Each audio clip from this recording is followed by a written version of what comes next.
Казвам се Петя Янкова. Завършила съм актьорско майсторство, надпис Кръстьо Сарафов. Избрах театър Любомир Кабакчиев, Казанлък. Казвам се Милен Вангелов. Завършил съм актьорско майсторство в надпис Кръстьо Сарафов, София. Избрах Казанлък. Аз съм Светлана Бургазова. Завърших актьорско майсторство в Благоевград. Аз избрах Казанлък.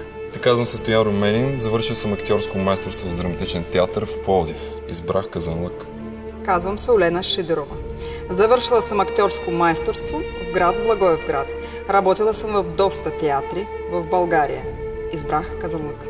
Аз съм Калин Иванов. Завършил съм актьорско майсторство в надпис София. Избрах Казанлък.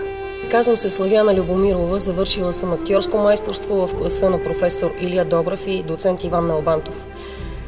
Играла съм в много градове, но аз избрах Казанлък. Аз съм Лъчезар Андреев.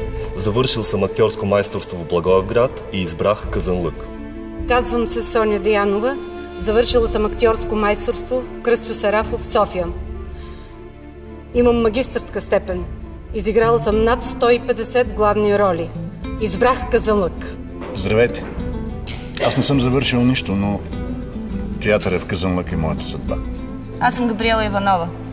Завършила съм актьорско майсторство в Благоевград. Играла съм в много театри. Избрах Казанлък. Казвам се Надя Асенова и съм завършила режисура в надпис Кръстьо Сарафов в София. Поставила съм пиеси из цялата страна. Избрах Казанлък. Казвам се Атанас Чопов. От Благоевград съм и там съм завършил.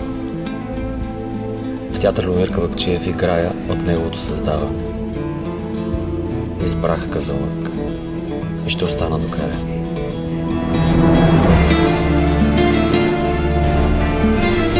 Няма значение как се руши един културен институт.